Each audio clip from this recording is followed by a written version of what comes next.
Andy, come sit down. Let me Sit just down. see what's on the back of the fucking shirt. Oh, nice. That's it. Right.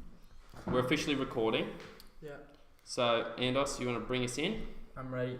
More than happy to. Okay, 5, 4, 3, 2, 1. Ladies and gentlemen, welcome back to the wrap number 4. We have the big three, the first triumvirate, back at the desk. Alexander, how are you? You know, I'm actually feeling really good today. I've got some new dope threads on we'll talk about in a minute, but I'll say I am feeling pretty fly for a white guy at the minute. You already know how it is. I know how it is. Do you see? I'm feeling good, just taking in the energy of the room. Andy's got his first basketball win in a long time, so we're all Hyped. We're all hyped. hyped.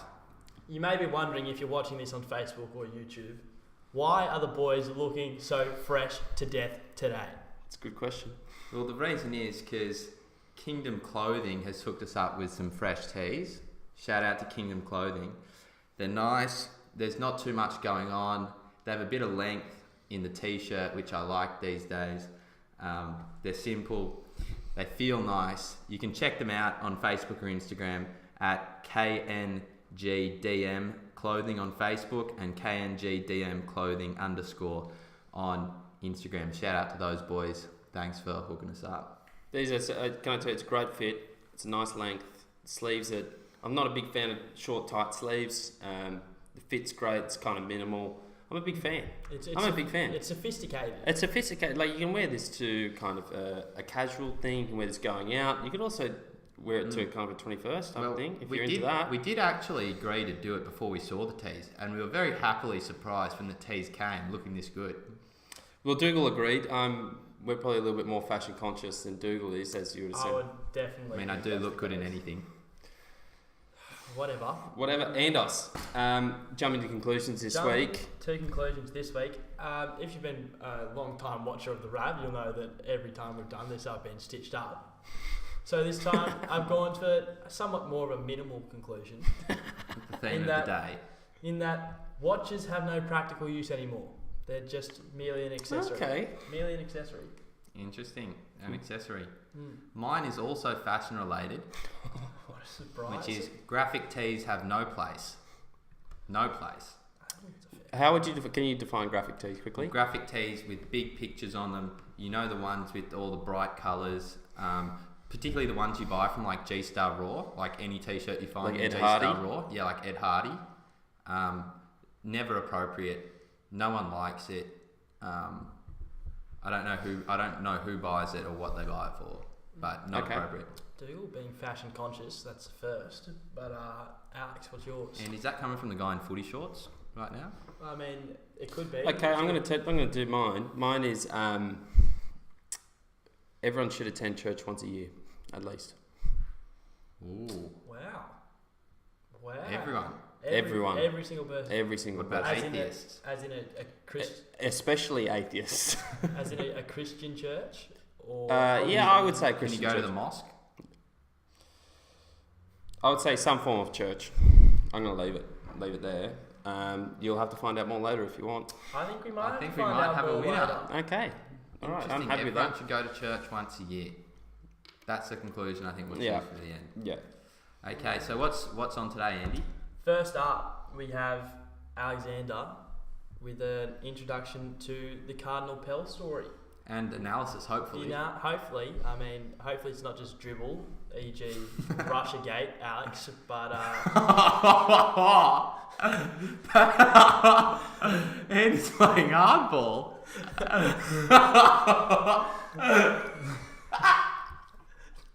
then afterwards, Dougal's gonna.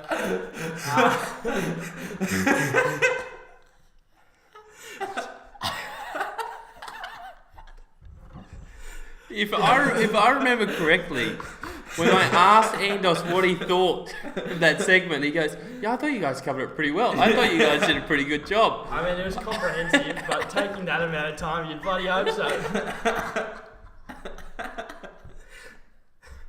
Well, moving swiftly on. And he's pulling no punches today. Dougal we'll be elaborating on the Tommy Robinson controversy, which will lead beautifully into our beta males of the week, which will be followed by our little bit of analysis on the NRL's new behaviour policy, and then we'll bring it back to Alex's conclusion. That we will. Wow, Andos. It's amazing what one basketball win will do for your confidence.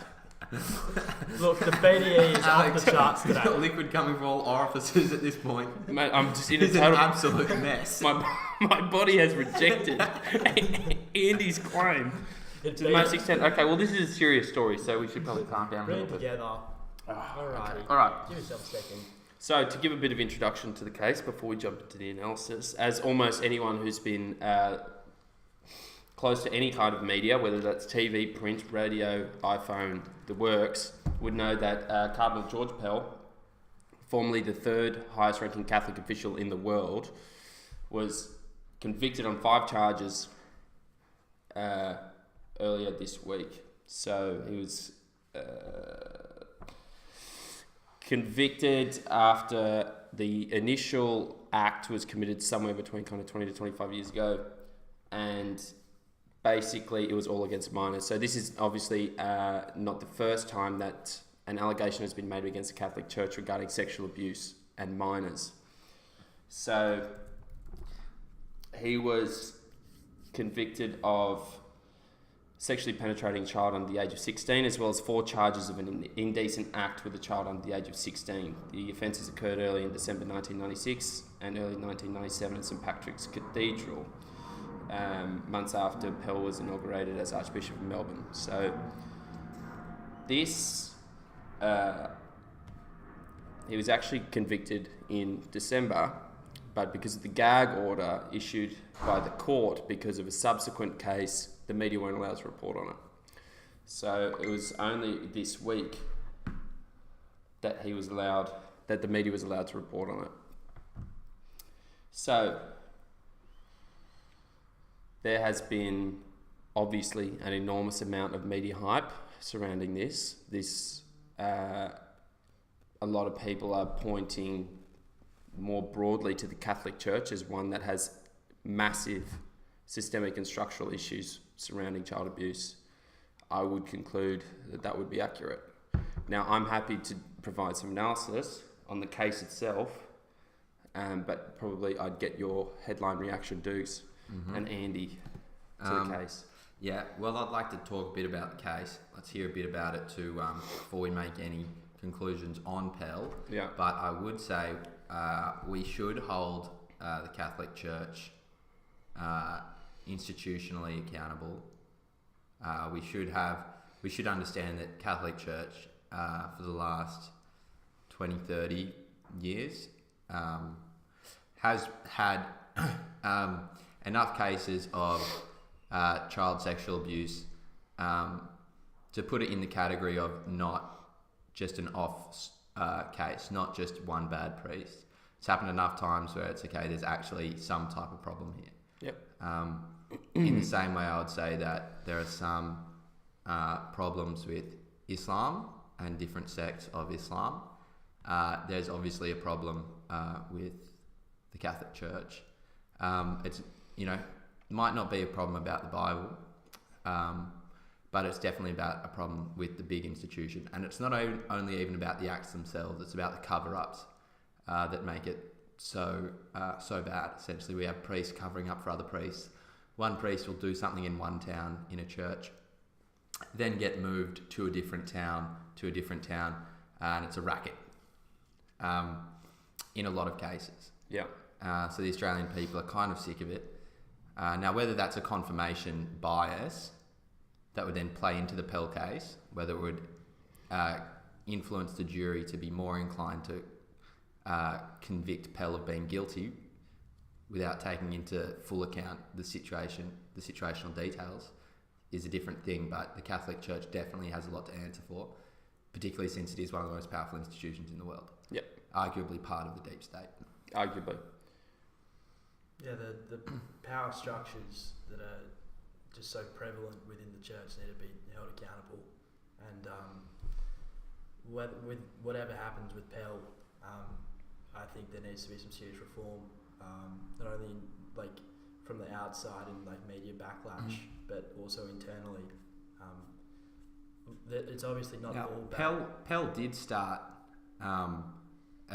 He started some type of thing in the Catholic Church looking into child abuse, right? Yeah. Are you going to have that? Do you know about that? I have read it. I don't have it in front of me. Okay. Well, Pell has been recorded as one of the people in the Catholic Church Yeah. trying to crack down on child sexual abuse. Sure. But why don't you tell us about the case? Well, Pell has also admitted to being as well part of the cover-ups in many respects. I want to caveat everything that I'm about to say, and with the fact that I absolutely echo Dougal's sentiments, and I would say that the Catholic Church, as a broad institution, definitely needs reform and restructuring. This is an epidemic, and it is most clearly a structural issue rather than just a few bad apples. But pertaining to the specificities of the case, I'm sceptical, and I think whilst the popular opinion may be that George Pell got what was coming to him, I think we should, as a general principle, try and isolate the case in and of itself, and try and isolate it from the background noise and its place in a broad range of crimes or alleged abuses. Okay, because I think in this instance, anyone who looks at the case with some kind of skepticism, you can already see it has been labelled as someone who's a kind of a pedophile sympathiser, someone who is in bed, I guess, with the church and is a child abuser apologist, and I don't think that's fair. So the jury found that in the second half of December 1996, while he was the Archbishop of Melbourne, Pell walked in on two 13-year-old choir boys after a Sunday solemn mass at St Patrick's Cathedral and sexually assaulted them. The complainant, who is now aged 35, said he and the other choir boy had separated from the choir procession as it exited the church building. Now, the other victim has died in 2014 of a heroin overdose. Okay. Mm-hmm. Neither the victim told anyone about the offending at the time. This is according to an article. Andrew Bolt has said that the other victim had told his mother that the alleged abuse never happened. Pell's defence team, so this is where Pell's defence said that there were so many improbabilities in the prosecution's case that they should conclude that the abuse could not happen. Now, what's important to remember here in this case is that the case where Pell was found guilty was not the first time he was tried for this case. He had previously been tried. This is double jeopardy. This is double jeopardy, okay? And so he had actually been previously tried and was actually found 10-2 in favour of an acquittal. Okay, and then because it's a hung jury. So does that mean they weren't sure? They weren't sure. Cardinal's first trial ended in a hung jury with 10 of 12 jurors in favour of acquittal. So only 2 were saying that he was guilty. Okay. In the retrial, the defence again demonstrated that it was physically impossible for the alleged abuse of the 2 choir boys to have occurred. Now, this is an opinion piece, but basically the defence said that for this assault to have occurred in the way that the accuser has described, there would have 10 improbabilities that must have occurred simultaneously in a very tight window. Okay, and these are the following. Well, I'll just give some reactions to the case. Ray Hadley said that Mr. Abbott and Mr. Howard made gross errors of judgment in reference to Tony's and John Howard's character reference given to George Pell. Bill Shorten, I feel for everyone who has been a victim of clerical assault and abuse. Sarah Hanson-Young, I've added my name to the petition on George Pell to have his Order of Australia award revoked. Okay. Now, so this is what the defence said. For the Cardinal to be convicted, 10 improbable things must have happened. Archbishop Pell abandoned his decades-long practice of greeting congregants outside the cathedral after Mass. So this was alleged to have happened after Mass, okay, the assault. Pell, who was typically accompanied by a master of ceremonies or sacristan when he was vested for Mass, entered the carefully controlled space of the vesting sacristy alone, okay? Doesn't normally happen. The master of ceremonies normally follows him around.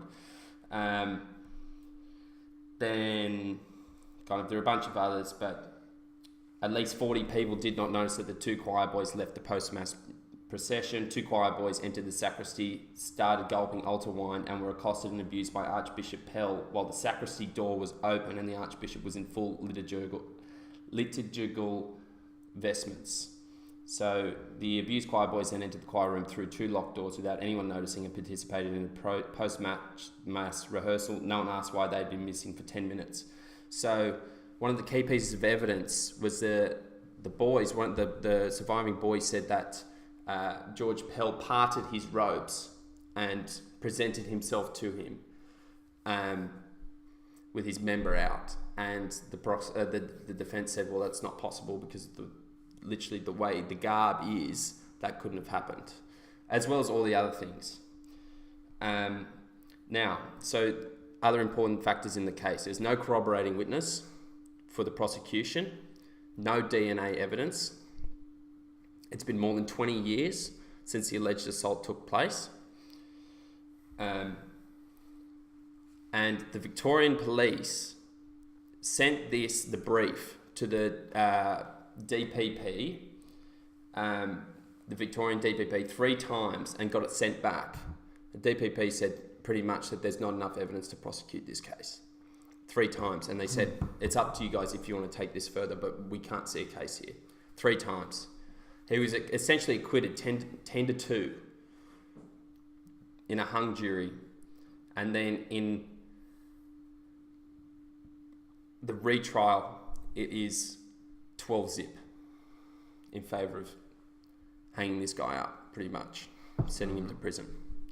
So that's the skeptic's case. Skeptic's case is in terms of the actual practicalities and the logistics of performing the act in which he was accused. It could have almost never happened, and definitely not in the way that it was described by the prosecutors. Dougal, is there room for healthy scepticism in this case? Sure, I think there's room for scepticism. I think it is getting appealed. Some things I will say, just in regards to why a couple of those scepticism points might, how do you say it? Well, what I would say is that if you ask why it would take 20 to 25 years for someone to come out, George Pell has been on record in the past in defence of a priest who's being accused of child sexual assault, instructing church lawyers to deal so severely with the accuser as to set an example of the accuser, right? So when people are thinking about coming forward with sexual assault allegation, they do know that they, as a single person coming up against potentially the biggest organisation in the world, with basically unlimited funding, unlimited real estate, unlimited access to global leaders, like this is the biggest David versus Goliath that there could ever be. So it's definitely plausible that people might wait that long before they come forward. Also, in regards to that now, I don't personally understand it, but as it's been explained to me, if you do get abused, there often is a long time, not like if you're a child, you get abused, you go straight and report him. It's like you often deal with some of the trauma for quite some years before you're even willing to talk about it, let alone come forward. And Pell's character in terms of shifting priests around in the past, defending them, means that I wouldn't be surprised if he was guilty, but I'd also say there is room for scepticism. But then again, the case should be judged on its own merits. But as far as I'm concerned, if you did help the cover-up of priests in the past, I don't have any legal knowledge, but I think that's something you should probably go to jail for. Not in, now that should be its own trial. Sure. But it's an accessory to... But it's not this trial. Yeah, if you're going to say, is that an aggravating or a mitigating factor? That's definitely an aggravating factor in the circumstances. That's in sentencing though, isn't it? Yeah, sure. But as an overall principle, like if you say, does that help his case or does that hurt his case? In general, in terms of the court of public opinion as well. Does that hurt or help? You'd say, okay, well, that hurts. Now, this... Obviously, I don't believe in kind of retrospective justice where we see that he has helped engage in this kind of shift, priest moving, priest shifting, whatever, and now let's kind of slap him with something. Because I think that's a very slippery slope and a dangerous road to go on, and I think we should treat each case in its own. Now, what we should also say is that because there was like a gag order on the court, how much of this proceedings do we actually know about? Because there would be, like, when I think about it, it might well be that the jury knew something that we don't know as of this point. That's possible. But we should also recognise that there was essentially the same case was made before, and it was 10-2 in the other way. Sure, but what I'm saying is that if the case was made before 10-2, now it's 12-zip the other way, it's very possible there'd be like a new piece of evidence or something. It is, but it's also possible that just as a result of prejudice or bias going into the case, that the jurors already sort of would have made up their mind. But of course, there's like we'd need to know the full proceedings before we like come to an actual judgment. Okay, so I think as far as I can tell, some room for skepticism. We know that this dude has done some bad things in the past, but that are probably unrelated to this case. The case should probably be judged on its own merits, and there is room for both skepticism and confirmation regarding the guilty verdict. Is that fair? Yeah, I would say. I didn't really explain the background of the case particularly well, because obviously a lot of details are still coming out as well. Some of them are sensitive. Some of them are quite sensitive, but I think it's also important that it's alleged that the Victorian Police commenced an investigation 1 year before any complaints had been filed. During that investigation, the police took out newspaper ads seeking information about any untoward behaviour with minors at the St Patrick's Cathedral in Melbourne, without any hint of such misbehaviour having been received by the authorities. Now, I don't want to delve into conspiracies, but this is one that I have read, is that in George Pell's role as the Treasurer of the Vatican, you can imagine that there are also, his role under Pope Francis was to clean up the dirty dealings of the church in the finances. Now, there has been speculation on the internet that he may have been stumbling onto some particularly dirty dealings, and that this is potentially some kind of stitch up from the deep state. It's a possibility if he's actually going in there trying to clean up. Bear in mind, he came back voluntarily from his role in the Vatican to defend against these charges. And if you watch the interview with him with the police, he's very frank and very open and precise with his answers and his recollection about what happened. And also, interestingly, his lawyer told him not to present his own case and his recollection of what happened at the trial, which may have stood against him in the end.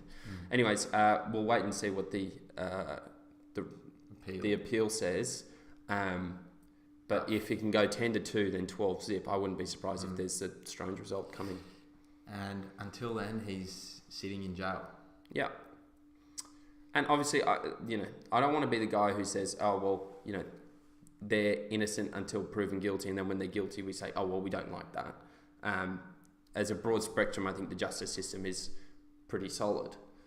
But obviously, I think we should still press and ask questions. So I don't want anyone to say, okay, well, Alex is conservative enough to warrant the overthrowing of legal doctrine just to protect some guy in the Catholic Church. I don't. But it just seemed that the particulars surrounding this case were slightly odd. Okay. Alrighty. Next story is the international story. You might have seen earlier this week, we did release another video, which was essentially an emergency video. I called Alex up, asked what he was doing. He said he had a spare couple hours. I said, get over to Parramatta because we need to do an emergency Tommy Robinson video. Now, DEFCON 6. Tommy Robinson, for those who don't know, is a very active political figure in the UK. His Facebook page is more engaged with, more popular, is by all metrics, has more going on than any other major political figure in the UK, including Theresa May, Jeremy Corbyn, and the likes. Tommy recently spent 2.5 months in solitary confinement after he was breaching a court order which said he couldn't report on this case of Muslim grooming gangs. Now, the reason why he couldn't report was because the courts felt like if he was reporting on it, that might influence the jury. The only caveat to that, I would say, was that Tommy was reporting on the grooming gangs for about 2 years before any major news media reported on them, and several years before any of the grooming gangs were taken to trial. Yeah. So he felt he had to follow through to make sure that all of those, that justice was in fact being served. And I'm sympathetic to Tommy in that regard. So now then he spends 2.5 months in solitary confinement. He comes out and the BBC, he realises the BBC are about to run a hit piece on him. Now they're doing it they're working with, on this hit piece, a documentary, organisation called Panodrama, which is an investigative journalist, international documentary making company, and also with a George Soros funded group called Hope Not Hate. Now, when they were doing the interviews and the investigative journalism for this Tommy Robinson hit piece, now we know it's Tommy Robinson hit piece right from the start because the working title of the documentary is called Tommy Takedown.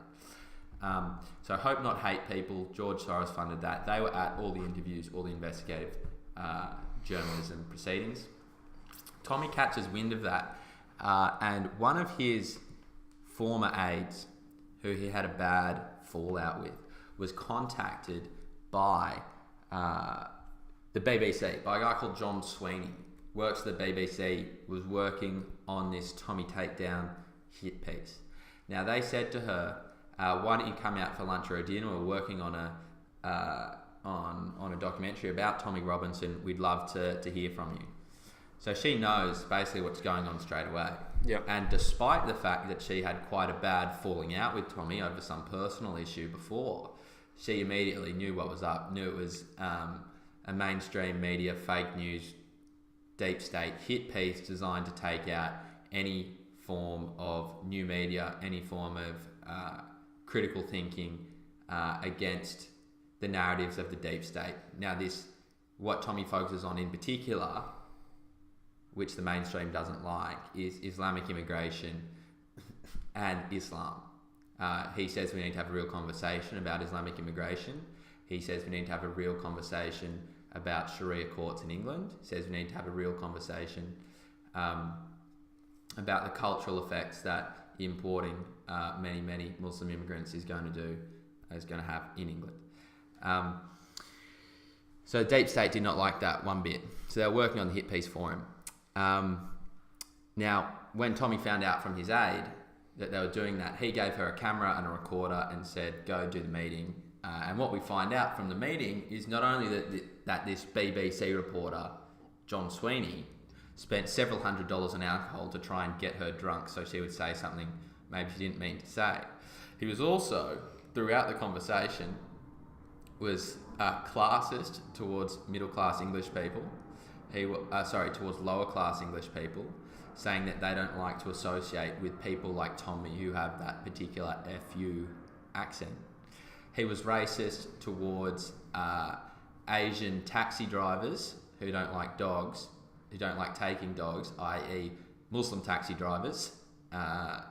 He was, he crossed the line of a lot of the isms: sexism, homophobia, racism, classism, blah, blah, blah.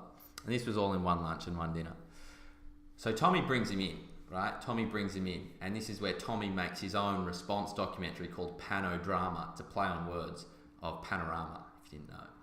And anyway, he shows him the clips of that his former aide took over the dinner and the lunch and said, can you explain this? How you're making the hit piece?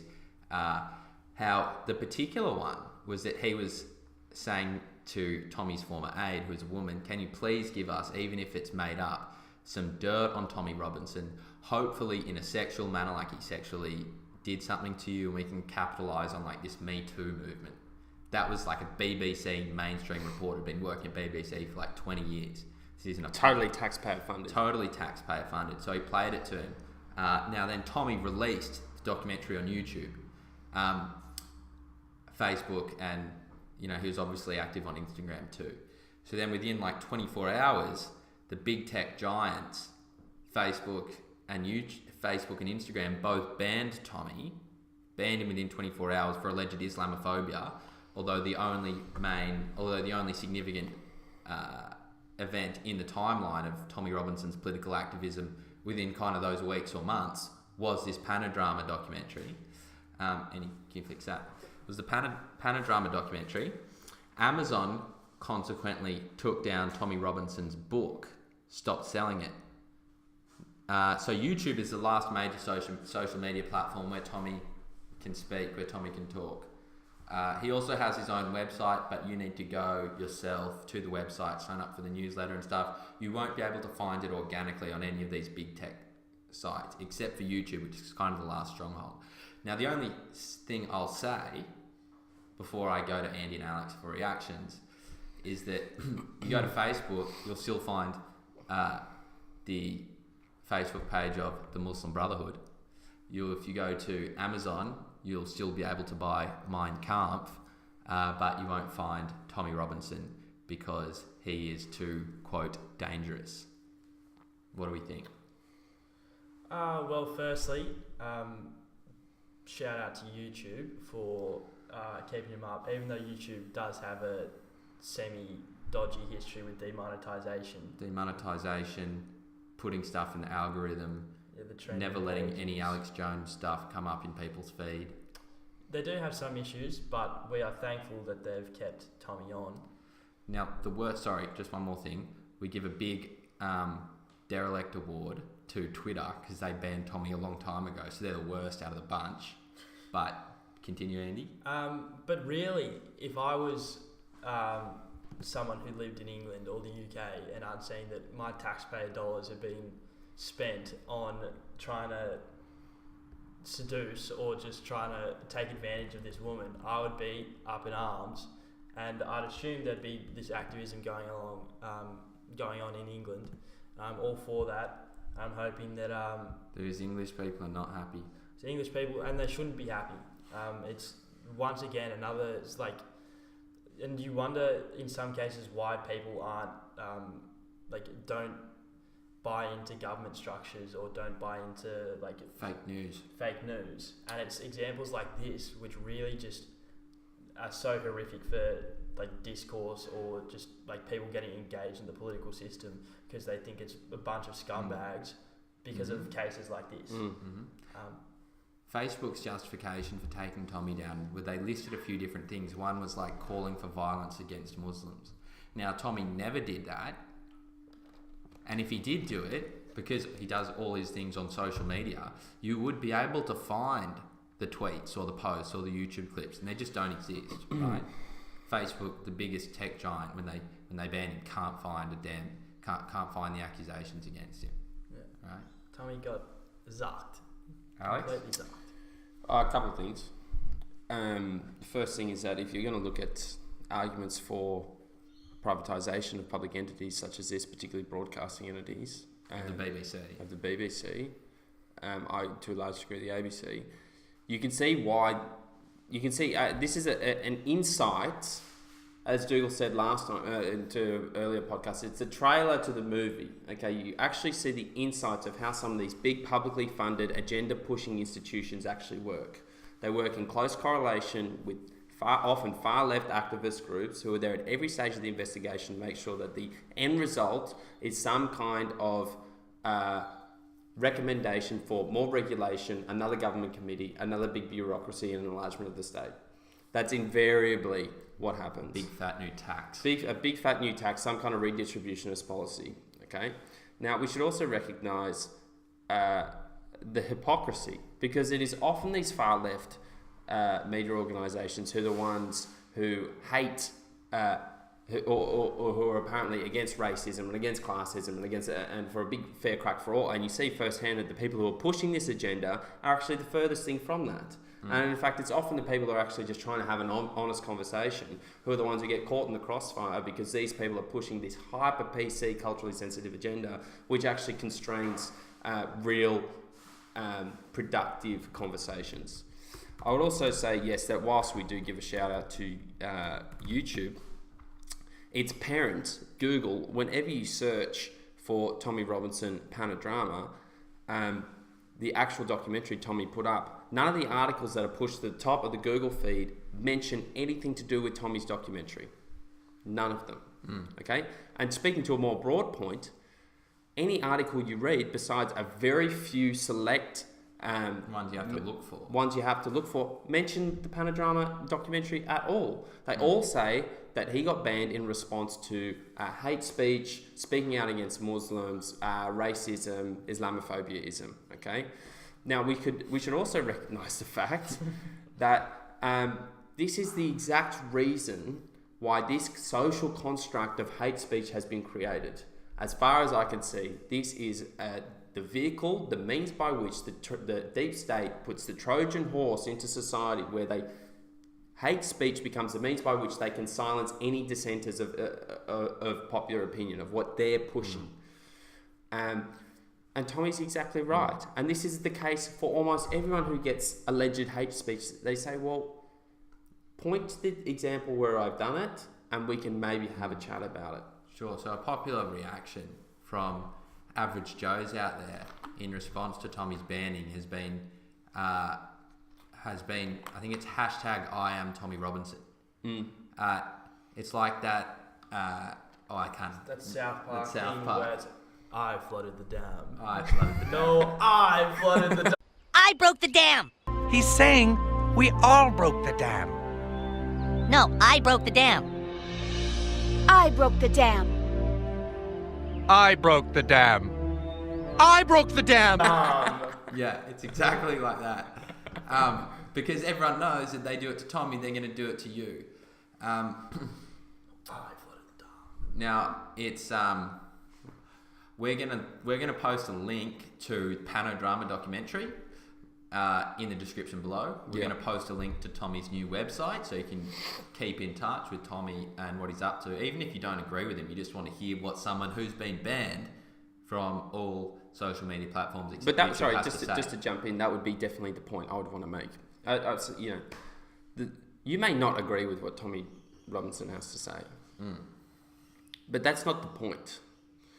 The point is that you could be next. And when we were talking about Beta Male of the Week last week, when we gave Andrew Bolt and Rowan Dean a massive spray, we said that the reason why we have free speech, among a whole multitude of reasons, including the fallibility of an opinion or knowledge, is that it is the means by which the people who are most vulnerable can be most protected. Okay? And there is no greater mechanism or means by which one can achieve that than to be able to openly express your concerns and your prejudices in the court of public opinion. Because as you said last week, and you just hope that the demos can sort the BS from the gold. I am of the opinion now that these big tech giants have been totally corrupted. I was of the opinion before that there was some kind of element to which they were able to allow for freedom of speech, but I am of the opinion now that they have been totally corrupted. Yeah, 100%. I think I tend to agree with you, Alex. I think part of the reason is also the fact that if you look at where the headquarters of all of these big tech companies have been for the last 20 or 30 years, it's in Silicon Valley, which is, as far as I'm aware, is in San Francisco, which is basically the most left-wing state in America. It's basically inner city Melbourne. It's naturally going to be more left-wing. Okay? So there's a lot of left-wing people out there who I would regard as usually rational and usually, sensible, but who have mistakenly bought into this ideology of trying to eliminate hate speech, right? Because they just feel like it'll make people nicer to each other. Or safer. They often say safer. Now, it's wrong, but occasionally it can be well-intentioned, which means that I'm happy to not pronounce you as evil yet. I'm happy to not pronounce you as evil yet. I'm happy to pronounce you as wrong or misinformed. So I'm happy to sit down and have the conversation. Happy to provide a little bit of leeway, but still call out each individual circumstance as it comes along. I think that's all we can do for the time being until we take up arms. It's more 1776. We're going to bring it back. It's more like just the people in power who have that viewpoint that are more radical about it. Like, I'd assume that it's a dangerous assumption, but most people who have who don't want hate speech are just genuinely well intentioned. Like, if you go up to the average, a person you see out, they don't want. Yeah, well, nobody wants hate speech. You just don't want. The thing you don't want more is the government to regulate speech, and then decide the selective thing of hate speech. But you're saying no one wants hate speech. I mean, can you define what hate speech is? No, I can't define it. In non-subjective terms? I can't define it, but there are definitely things where you look at them and you're like, okay, that's just hate speech, right? I'm saying that's again subjective. No, but I'm saying there are definitely things that everyone would agree that they're okay. But then I'm saying I don't think there could be a single thing said which everyone would agree on. Not a single. There is still a large number of people who think that the Eiffel Tower is made of chocolate. But what I'm saying is people are going to believe the world's made of cheese, but to a sufficient extent, as much as something can be believed by everybody, there are some things. But that's the exact reason why hate speech cannot exist. But that's what I'm saying. You're arguing against me, but I'm not on an opposite team to you. I'm saying there are things where you look at them, you're like, that's obviously hateful, but nonetheless, that should not be regulated. Okay, and hate itself isn't a justification for something to be regulated. But I'm saying there are things which are just obviously mean, and you're saying that some people don't think it's mean. Okay, there are some things that are just mean. Okay, but again, that's subjective. But it's not subjective because almost everyone agrees on it as much as everyone can agree on anything. Okay, maybe an idea for because a future just because podcast. you can't say that not everyone agrees on it just because like 0.01% of people don't agree on something. Like, well, if we're talking you tell me one thing that everybody agrees on. Tell me one thing in the world that everybody agrees on. But that's not what I'm saying. Yeah, but what you're saying is, well, you can't say something is hateful because not everybody agrees on it. It's like everybody agrees on it to the extent that something can be agreed upon. I'm not saying you should put it into law, but I'm saying there are some things which people say, all right, which are obviously hateful. That doesn't mean you should regulate it, but it doesn't mean they're not hateful, just because not everyone agrees on it. Okay, but if there are too many subjective factors in that. You're saying, okay, hateful mean everyone agrees upon it. There's too many subjective variables operating in amongst each other and with each other to the extent, well, like, you can't say, okay, well, everyone agrees that's hateful. I'm telling you, that's not like to the extent where most people would agree on. Like that's not mathematics is like the level. most postmodern relativist thing you've said so far. But I'm just saying I'm saying that's not on the level of mathematics. Like nobody ever said it was. Yeah, but you're saying to the maximum extent people can agree on something. That would be like mathematics or physics, yeah? No, it's not.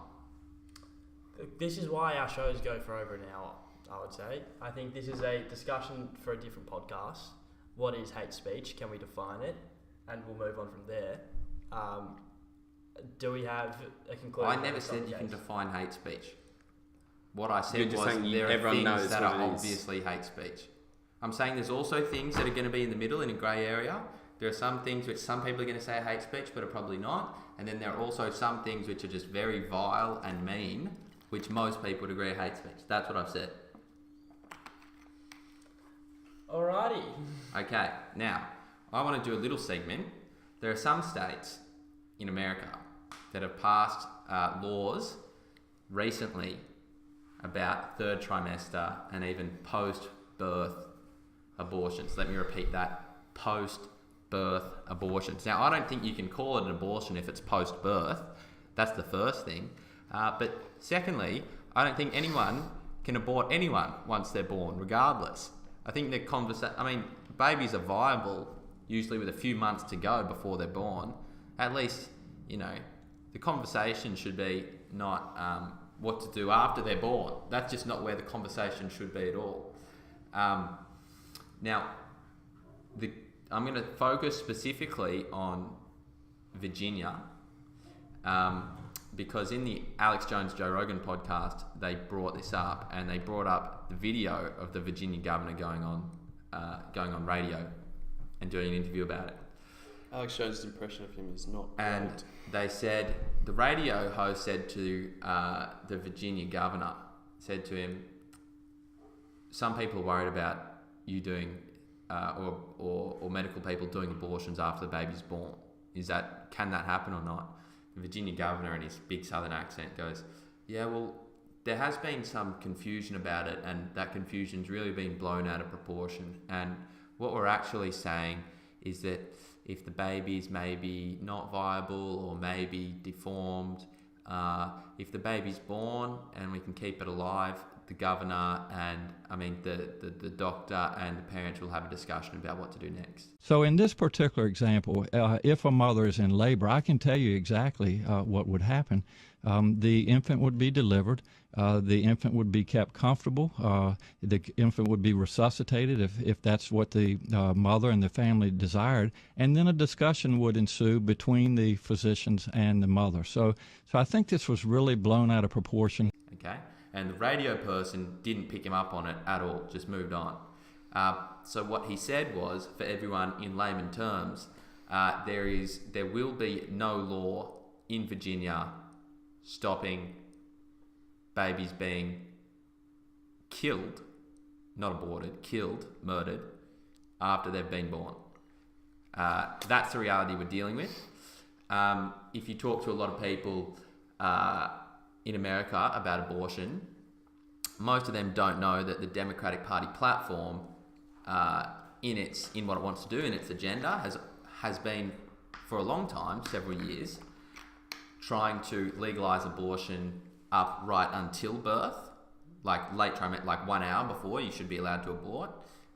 That's been their thing, and recently we've heard from Democratic governors that once the baby has been born, they say the government should not be involved in that process. It should be a process between the parents and the doctors. Makes you sick, I think. Makes me feel pretty ill hearing that, to be honest. The bloke needs I don't want to call for violence, but I'm pretty close. Well, it is violence against the damn baby because the baby's a human. Yeah, well... And it's been born. And there's no more... So they said, well, how can it happen? How can it happen? Well, the bioethics committee apparently has to come in and verify the baby's been born, and that's when it's given its legal rights, I think. Yeah, so until it might be a couple hours in between. Yeah, if it's bureaucracy. Might be a couple hours in between. Might be a couple of days. And so then they come and say, oh, well, the parents and the doctor can sit down and have a chat about it, right? This is... Obviously, we can have a separate discussion about whether or not abortion's okay, full stop, okay? But this is a particularly painful subject to speak upon, particularly since it's being often spoken about in such lax terms these days.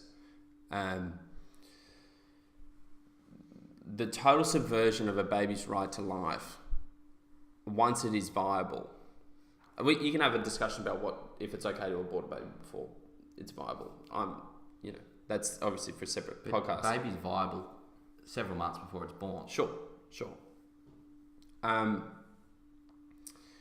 This is why you have to really entrench the idea of there are very limited aspects where the state should intervene. Very, very limited in my estimation. But one of them is the right to life and the right to safety. The point at which the baby's viable, that is a life, and in my estimation, and not only that, it should be protected under law. And to kind of circumvent that and say, well, it's kind of up to the parents. It obviously says what kind of sick people are running this show. It's not surprising that it's come from the Democrats, because the thing is that the people who are worse off in these situations of abortion are often the minorities. Like, you find that black babies are aborted at an astounding rate. I think it's something like 2,000 every day or something like that. It's like unbelievable numbers. And it's often that the poorest communities are the ones who get the most. But I don't think anyone with their conscience, would honestly be able to say, okay, you know, even if you absolutely say, yeah, it's the mother's right to choose, up to the point where she delivers, you cannot look at something post birth and then have a discussion. That's end of. That's full stop. It's beyond evil. That's eugenics. That's to the point of eugenics. Yeah, I can't even fathom it. It's pretty rank. I don't mind.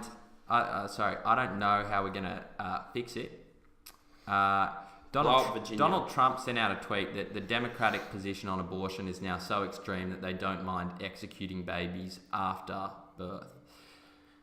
Now, that's absolutely true, and Donald Trump has been a warrior on this front of protecting life. But then you get like all these Democrat progressive media publications like Snopes, PolitiFact, The Hill, who all come out and start trying to fact check Trump on it as if that's not true. By the way, these fact checkers, just as a general rule, almost the way to the truth is the opposite of what the fact checkers say. There's a scene in Harry Potter where I think the guys who hit the bludger at Harry said they're going to hit it at Harry, and Harry said, I'd be much more scared if I was the guy on the broom next to me than me. That's kind of how it is with the truth, that if any of these PolitiFact people try and fact check something, the truth is often the opposite. But I told you this. You remember with the Hammers thing with Hillary Clinton? And they said the Hammers. Okay, the Hammers. So the way to support this is Donald Trump. I was just saying that because I think I was the one who brought up the Hammers. Yeah, but I was referencing what you were saying. Yes, I think it is beyond evil. It's very hard. Well, it's very hard to fix because these votes happen inside, the it's a state caucus. It's a state caucus. Yeah. Gets barely any airtime. I'd say one of the best ways would be for all moral people, all people in favour of preserving life, not killing, especially post-delivery babies, should exercise the foot vote, should get up and move to Texas, should get up and move to Oklahoma. That would be one way. And also vote for Donald Trump again. I tell you what, he is a glimmering beacon in a quagmire of death and deception, isn't he? Well, that's what they say. They say when the night is darkest, the stars shine brightest. I've heard when the lights are on, the stars shine the brightest. That's an NBA commentator quote. I might even say the night that, is dark. You know what? I might even go as far as to say Donald Trump is Batman. If there was ever a real life equivalent to Batman in terms of fighting injustice on the streets, now, here's one more thing I will say. It's the Don. If anybody remembers that blackface scandal from like 2 weeks ago, I can't verify this. Yeah. Alex Jones is positing that I saw it. That the Democrats had this blackface photo for 20-something years, and they essentially use it as a blackmail term, kind of stick to the agenda or else we're going to crush you. Yeah. So he comes out and says, this bill, I don't support it. We're about to start killing babies after they're born. As soon as he starts to say it, the Democrats come piling in, release a blackface photo, end his career. He's done. Instantly. How ruthless. So that's essentially how the factionalism works. That's how the DNC works. This guy's probably never going to be able to get a job again. God, the whole thing's depressing though, isn't it? Don't you think? Depressing. It's like if any time someone does something slightly good, they get crushed. Now, I don't want to bring it all the way back to Pell, but if it turns out Pell is innocent of this, and Pell was actually the one who, of course, he acknowledges his errors, and he says he's trying to move forward, and he's actually trying to help survivors and whatnot. And he should be doing it from a jail cell. Yeah. Okay. Whatever. But he's the one uncovering a whole bunch of dirty deals. Sure. Now, why wouldn't Pell come out and say that though? Why wouldn't Pell come out and say he's discovering dirty deals? Surely he has the platform to do it. Yeah, maybe he's afraid that he'll spook them. Well, that he's onto him, but he's... Well, that's a weak character from Pell then. Sure. He's demonstrated weak character. I'm not here to do a character reference. Yeah, sure. I'm just saying it's an extra week move. Yep. Extra week move. Okay, so I think we have got anything else to say? I don't think so. I'd be marching on Virginia. I think we've covered it. So what do we got left? Beta males of the week. Beta male of the week. Now, we gave Rowan Dean beta male of the week last week. As far as I remember, We got it in a nomination. Now, I had the pleasure of seeing Rowan and defending the beta male of the week several nights ago. Let me say, he took it like a champion. He said we were very articulate. He even said we were probably right on the beta male of the week nomination. And said we had big careers ahead of us in media. Big careers ahead in media. Thanks, Rowan. Thank you. Now, he didn't listen to anyone else's bid except mine, so you might want to take that one back, Andy. But he said at least I have a big career in media. And but before he left, Who is this guy? Such a pretender. he said he wants to submit his own fan nomination for beta male of the week. For those of you familiar with Sky News, you might remember a triple threat of Ross Cameron, Rowan Dean and Mark Latham, which was consequently reduced to a dynamic duo of Rowan Dean and Ross Cameron, which is now just Rowan Dean. Subsequently reduced to a dynamic Uno. To a dynamic Uno. Got one card left. Deep State about to win. And he had a nomination, and should I just play this into the mic? Play it into the mic. I'll play it into the mic. We'll put the video up on, if you're watching on Facebook or YouTube. I guess that's a bit redundant saying that now because they'll be waiting for the video to come up. But I'll play it into the mic anyway. Dougal, I think it's very important that you understand that I'm nominating for a Beta Male Award a gentleman who turns a blind eye to what the Chinese are doing. The Chinese are against free speech. The Chinese are against freedom of expression. But this one gentleman constantly tells us how great the Chinese are. I'm nominating for a Beta Male Award, Ross Cameron, formerly of Outsiders. Stuck in the boot at the end of that one, formerly of Outsiders. We can forgive Rowan for his mispronunciation of beta male as beta male. But what do you think of the nomination? It does seem somewhat contradictory that the man who dies on the mountain of free speech is the one defending probably the biggest restrictors of free speech in the world, or at least one of them, China. Now, I'm quite China friendly. I lived there for 2 years. I can speak the language. Wow. Good on you, mate. So when it comes back to me, I might provide a more academic insight into the situation. But let's get the average Joe input from Alex and Andy to start us off. You've got some serious nerve. What I will say is... Thanks, Rowan, first for your nomination. Yeah, we love nominations. We love public nominations as well. Put your name to it. I think that's always important. I don't think Ross has ever been publicly on record defending the actual specificities of China's regulations in terms of free speech. I think Ross on record has been the one saying that for all the bad rap China gets, here are some good points. Okay, but the bias, largely the definition of bias is what you omit, and I would say that in that respect, I think Ross definitely deserves a little bit of a touch up. I'm happy for that nomination to go up as part of the formal board of nominations. I'd like to hear if he's got something to say and defend himself, if we can, or if he has another nomination. He may nominate Rowan for not sticking up for him more when he was getting the flick. This may have been a power move by the deep state through Rowan Dean. We don't know, but we're going to find out.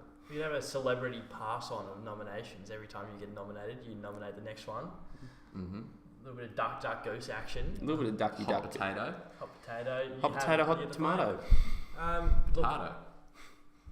Look, I don't know enough about China and their doings to make an actual positive contribution, but I would say that I'm fairly certain China has done well in lifting poverty rates,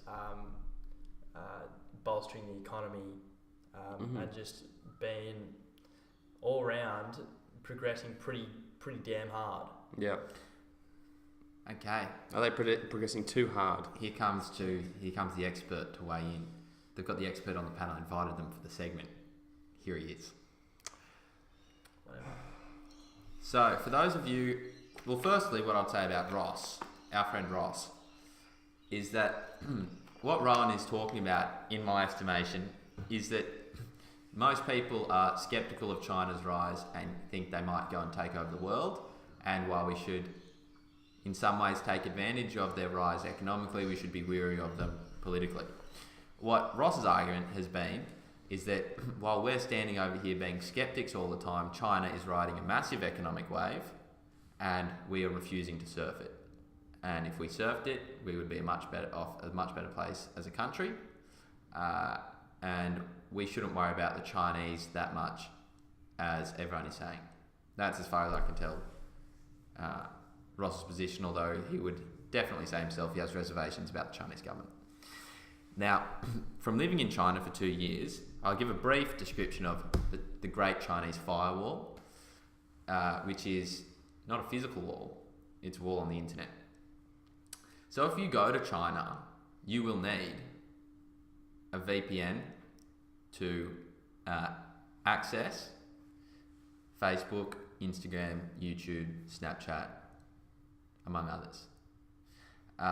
Basically, China has its own versions of all of those apps and restricts the content available on those apps.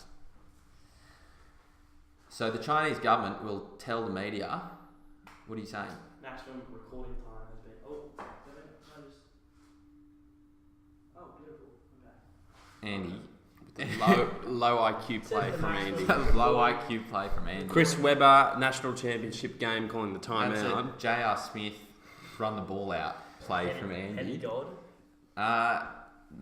So what happens is the Chinese government gives a range, delineates a range of topics as sensitive, which the media either cannot cover, or if they do cover, can only give the direct Chinese state-sponsored angle.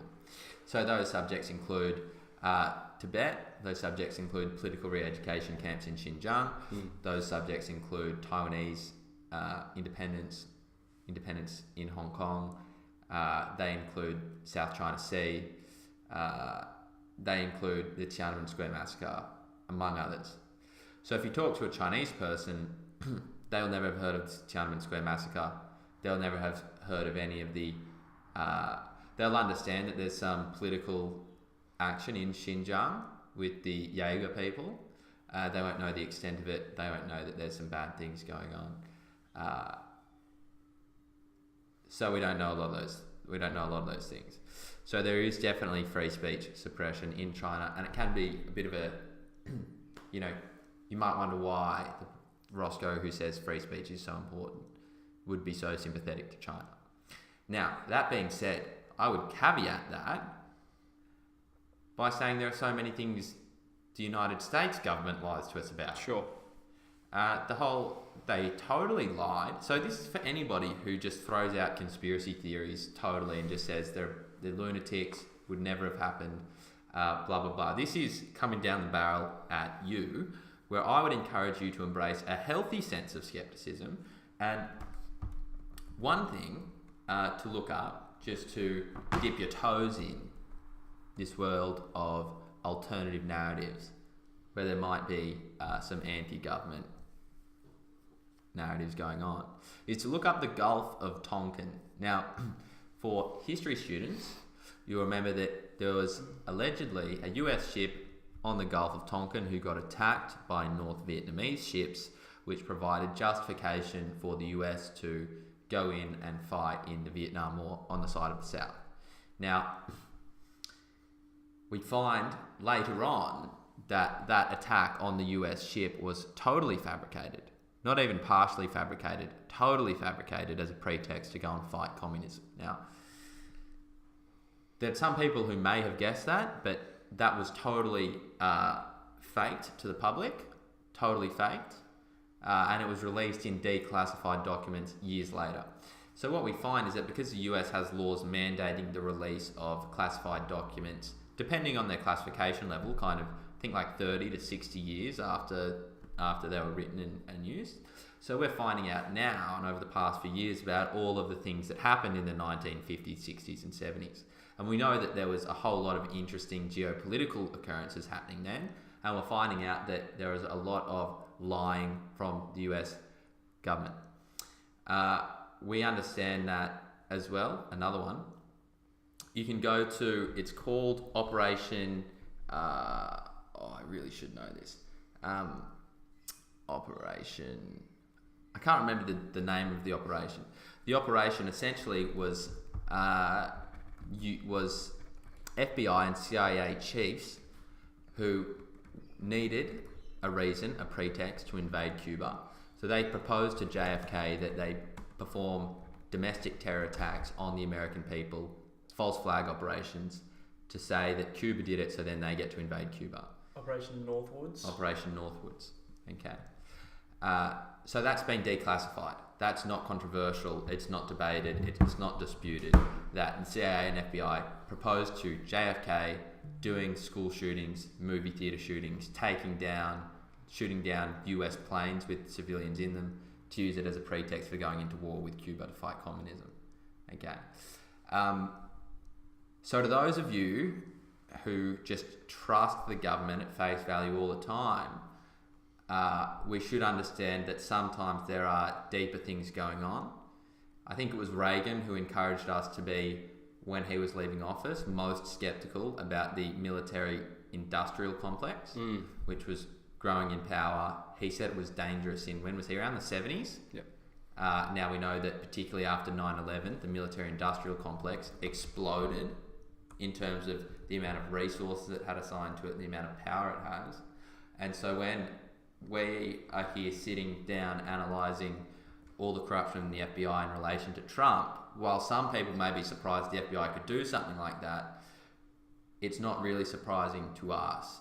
And it really depends how much history you've read as to how sceptical you would be of the morality of governments. So that's my overall. So that's what I'm saying is China's government can be bad, is bad. But all governments are But most governments are pretty dodgy. Yeah. Okay. That's fair. I think that's a good analysis. So that's first. That's Ross Cameron. First nomination, Ross Cameron, Operation Northwoods. Cool. Alex, do you want to go through? Do you want to go through your nomination? Yeah, I'm gonna give a quick nomination to Alex Hurd and Jim Waterson, so Guardian reporters reporting on the Tommy Robinson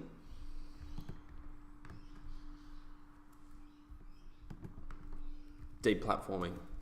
Alex Hurd and Jim Waterson immediately. So this is what you'll often see with these reporters, particularly those who are progressive, is that the first thing that they'll do in any article is you got to give some kind of description of the person you're talking about, and the first thing they'll do is far right or white nationalist or white supremacist or racist, alleged. sexist, homophobic. What they'll say is critics have called this person a racist, a white supremacist, and basically what they're saying is throw it in. They'll throw it in. They won't validate it. They won't put a footnote at the end saying who said that. It might be Joe Blogs on Twitter who said that. This is what you'll see on Sunrise. When Milo Yiannopoulos went on Sunrise, they did a massive. They often do stitch-up pieces for the first 30 seconds when they're introducing the guests. Critics say he's far right, white supremacist, all this crap. Most often than not, you should be skeptical of that. A whole lot of crap. Whole lot of junk. Do your own research because almost always they're inflating it. And you know what the thing is, on those TV breakfast programs, the hosts always get crisped.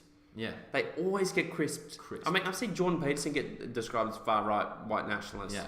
And it's like, the dude is the furthest thing from it. Now, I've got a couple of bones to pick with Jordan Peterson, but I can guarantee you he's not a white nationalist. And not only that, if you set the debate up in those terms, you're going to get your ass handed to you. So I don't know why these people do it. They're punks, they're amateurs, and they get taken to school every time. So, who are you nominating? I'm going to nominate Alex Hurd and Jim Waterson for the following reason. In their write-up of the article of Tommy Robinson, where they described the reasons why he was deplatformed, they mentioned these things. They said that following that warning, Robinson did break Facebook's policies again. It says through. Okay, so they're affirming, in that context there, they are affirming Facebook's decision to take him down. They said he did break these policies.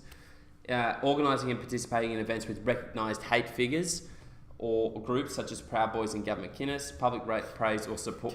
Gavin McInnes is hilarious. He's a comedian. Funny dude. And he himself said he's not far right. Anyways, such as Proud Boys and Gavin McInnes. Public remarks that include hate speech targeted at a specific group in society. Public calls for violence against people based on race, ethnicity and national origin. Now, Tommy Robinson, as Dougal mentioned, said, well, if this was the case, can you give me one shred of evidence? Can you give me one piece of documented evidence? A quote, a tweet, something where I spoke out and said any of these things. And this is why, if you're talking about, I don't actually think hate speech exists as a concept. I don't think it does. But this is yet another example where the abstraction of hate speech is used as a means by which people can be deplatformed to speak out against the deep state, the big institutions, the big tech companies, and the big influencing agenda being pushed down to enhance the power of the state and to reduce the power of the individual. This is yet another example. Tommy Robinson, thank God, he's ahead of the game in the same way that the Trumpster is almost always ahead of the game. He's almost always the smartest guy in the room, but he lets you think he's not. He's too quick. He's too quick. He's too sleek. Stick and move. So my nomination, because these guys failed to mention the Panodrama documentary in their write-up of why Tommy got deplatformed. Which was released within 24 hours before his banning, and was premiered outside the BBC offices with tens and tens of thousands of people in attendance. It is absolutely no coincidence that 24 hours after Tommy Robinson delivers an absolute knockout punch, the BBC's claim that they are impartial, not biased, and not politically active, that he gets deplatformed. Also, do you remember that guy's name who went and tweeted out that he went and had a sit-down meeting with Mohammed Facebook Shafiq. people? Mohammed Shafiq works for the BBC, went and had a sit-down meeting just after Tommy released the damn video, sat down with Facebook, lo and behold, Facebook bans him. Yeah, so Mohammed Shafiq... Who also owns Instagram, so Facebook banned him off both. Yeah, so Mohammed Shafiq, who will throw up and will throw up the tweet, He can get a Beta Mail award. said, I'm happy to announce that I met with Facebook officials and was part of the reason why he got deplatformed. Now, Mohammed Shafiq is a TV presenter, an Islamic activist, and a regular BBC contributor. So of all the people Facebook could have asked to come in and weigh in about what do you think we should do about Tommy Robinson, they bring in Mohammed Shafiq. And you say, well, yeah, I don't know if that actually cuts the mustard in terms of what counts as impartial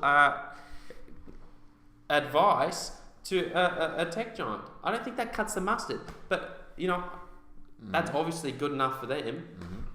Now, the only other thing I would say is that we think the serial offenders of fake news are often part of what Andrew Breitbart would call Democrat media complex. I would say right-wing organisations are not exempt from it. I would say you will be able to go on Fox News and find descriptors far left, things like that. Same type of tricks can be used on the right in the establishment fake news media. So I'd say the right can be doing this as well. In case those were wondering why we had such a partisan analysis, we would say that the left-wing media are usually the worst offenders, particularly those with Trump derangement syndrome, populist derangement syndrome, and we'd say Tommy Robinson falls in as a subcategory underneath the Trump derangement syndrome. But also, it's just because most of the mainstream media is left-leaning anyways. Sure. It's like if you're going to bell curve it, you're going to have the most extremes where the population density is greatest, which is towards the left on the mainstream media. Sure. Okay. So who's getting it? So were they all our nominations for the week? Were there any more? I think that's just. John Sweeney. Sweeney's got to get a massive. Sweeney's the dude who's the subject of Tommy Robinson's documentary. The dude who was paying BBC, is paying British taxpayer money to pay for alcohol for Tommy's former aide to get her drunk, so she would try and say something bad about Tommy, who still has a job, by the way, at the BBC. Now, they've tried to take Tommy's job away from him. They've, aside from taking away most of his social media, they've also suspended his PayPal, which made it much harder for him to do anything. But John Sweeney still got a job working at the BBC, despite the fact that they used terrible journalistic practices. They were soliciting fake allegations, and he was racist, sexist and homophobic on camera in one lunch and one dinner. He's still got a job. So he gets a beta male nomination of the week. I'm going to throw in also CJ Wellman from the Sydney Morning Herald opinion piece. Facebook gets late submission. It's a late submission, but it's a good one. Facebook gets it right with the ban on hate propagandist Tommy Robinson. So that's Sydney Morning Herald. CJ Wellman, I reckon there's a good chance he wears a fedora. Okay, well, I think we can. I think it can be a combo. I think it can be a combo award for all the Tommy Robinson news journalists. So we've got Sweeney, Wellerman, and who are the other betas? Hearn and Waterson. And then Roscoe. So Roscoe, well, we felt like we gave Roscoe a decent touch up. Just for, I wouldn't say you gave him a touch up. We would say we require clarification on the position. Yep. From Roscoe. We'll await comment. He'll take it on notice, as they often say in the Senate estimates. Michelle Guthrie gets up there. Also, did anyone? This is the last minute edition before we finish jumping to conclusions. I'm going to give a shout out to Lionhelm. Did anyone see when the wage gap people came in and were complaining about the wage gap in the Senate? And Lionhelm just asked them a couple of basic questions which left them totally floundering. So the wage gap women from the probably the bureaucracy for wage gap people, where they're all on $700,000 a year. There's literally gender equality in the workplace. I think there's one about 20 minutes. So they come into the Senate. They say men and women have a 15 cent wage gap, and we have to do something about it. So Lionhelm goes, so how did you get the statistics? Was it based on like annual earnings, or was it based on hourly rates? Because I have a concern. We know for a fact that men, while still working full-time jobs, the same jobs that women do, men spend tend to spend significantly longer hours actually at work working than women do. Yeah. So women might pack up and go home at 5 p.m, but the dude might stay and work till 7:30, right? And so then they say, well, no, sorry, we don't have the data on hours worked, or we just have the annual income. So he said, so it's possible that women and men hold the same full-time jobs, but men are getting paid more because they actually work longer hours. Now, this was the killer. What the wage gap women came back and said, well, what we think is that just because you're at the desk for 12 hours doesn't mean you're working any harder than someone who's at the desk for 8 hours.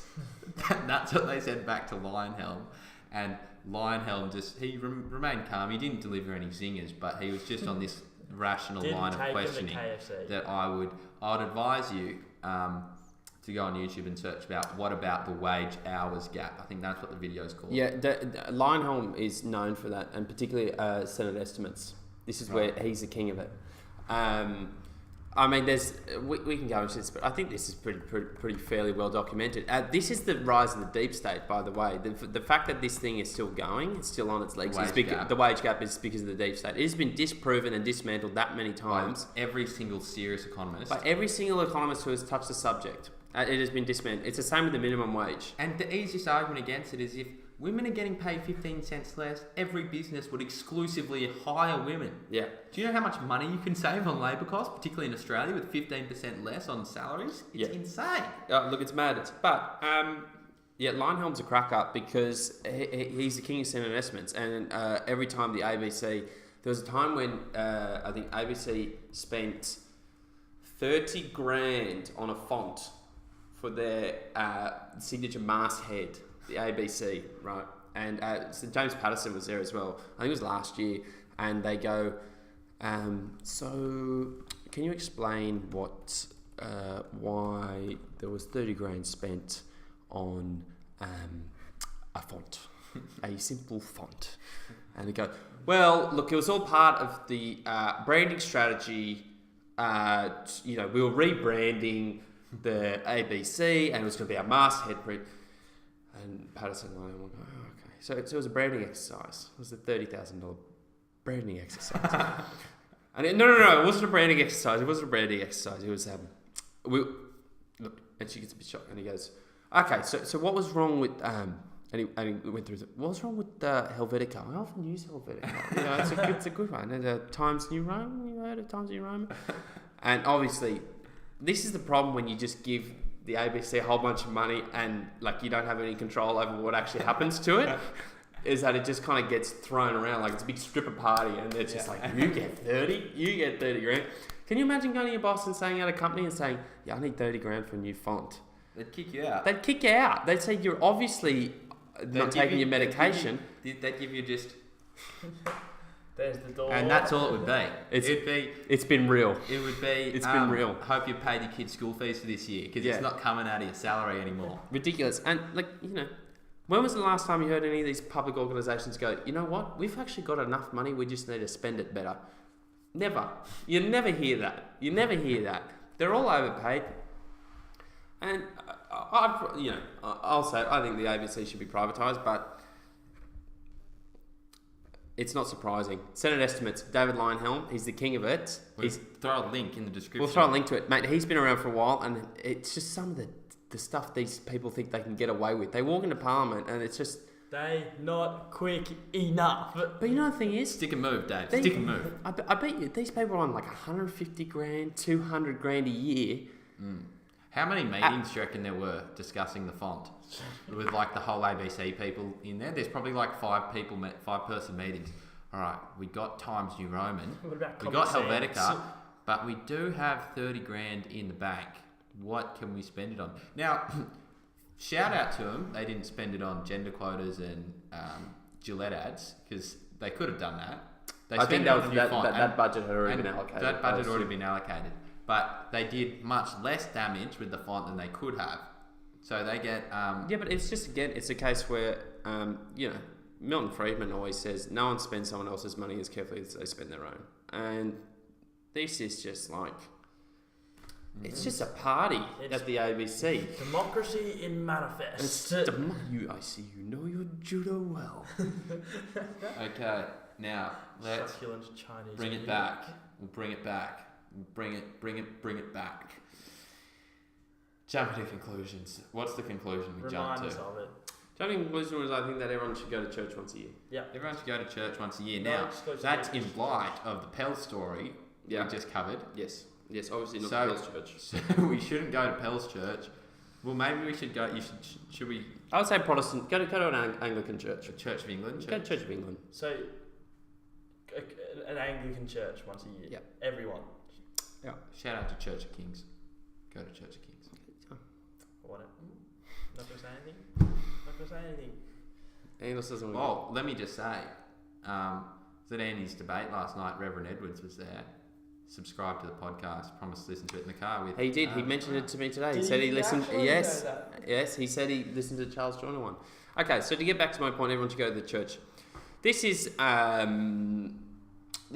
micro factor in what I regard as a macro story. What's the micro factor? Micro factor is going to church, being church attendees, Okay. and the macro factor is the death of the West, which can be attributed in part to the decline in Christianity. So I would say that at this point in time, the West needs Jesus, big time. What we have, the thing is, what we had prior to this new age cultural revolution, where we thought we were the masters of our own universe, was an appreciation for the fact that there is something greater than us.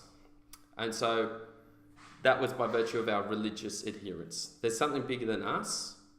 We are in essence subservient to that, and we are individually responsible for our own actions. Okay, and because we just smash Christianity to the extent where people think that they are morality is relative, and there's no kind of broad strictures of morality where people say, okay, well this is kind of go. I wouldn't say it's a fair characterisation of the status quo, but you can continue. You don't think there's been a pretty serious attack on Christianity? Sure, I think there has been, but I think Christianity's launched some pretty serious attacks as well. Sure. But I would say that we have not replaced it with anything that's good. There has not been a replacement of Christianity with anything that's been good or productive. I don't think that's true. Okay. Because I don't think your definition of what has been lost is actually all-encompassing of what's been lost. I think we've lost a lot of the bad stuff as well from Christianity. For example, if you look at why Galileo and Charles Darwin had a hard time selling their science, a lot of it was because of the Catholic Church. Same as Copernicus.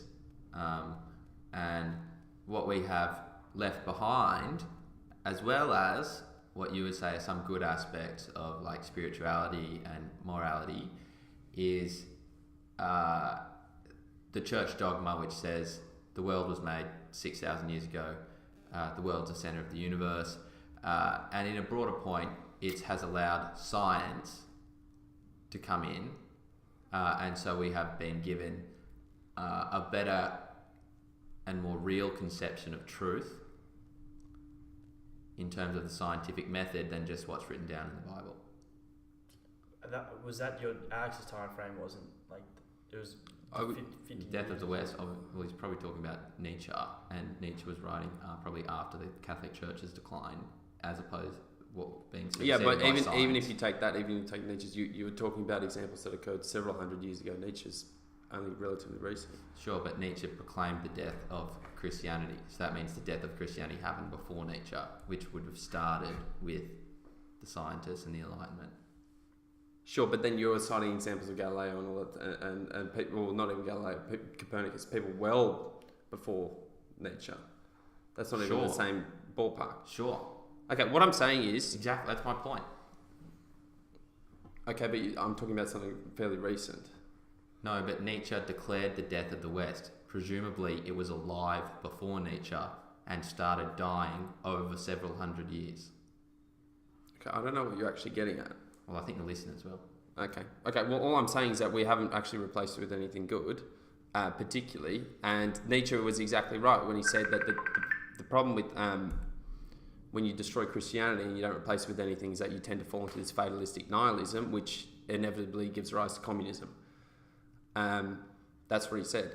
And I think he's absolutely right. You can see, yet again, communism and socialism is on the rise. It is manifestly bad, patently dangerous.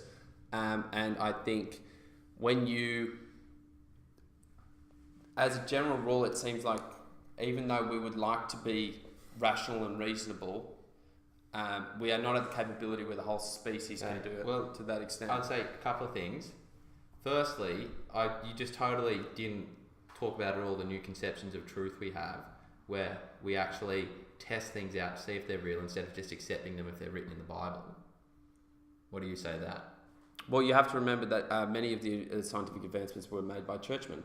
Yeah, and then they got criffed by the church for making them. That's because they were in direct opposition to. What do you mean new versions of truth? The scientific method, the church, in many respects, prior to was in favour of the new scientific method. Okay, the church, so, in fact, in many examples, helped push it along. Okay, so why did Darwin come up against such opposition from the Catholic Church? If you talk specific examples, well, sure. Probably like one of the biggest examples in science in history. Sure. Okay, you say Darwin, but that doesn't mean ipso facto that the church wasn't overall pushing scientific rationalism as well. Okay, the church had, like, how about Martin Luther? When he, like, the restrictions on free speech, as well as science, were incredible. And the fact that you're saying we haven't replaced it with anything, I understand that. I think there's a gap that we have to fill in that.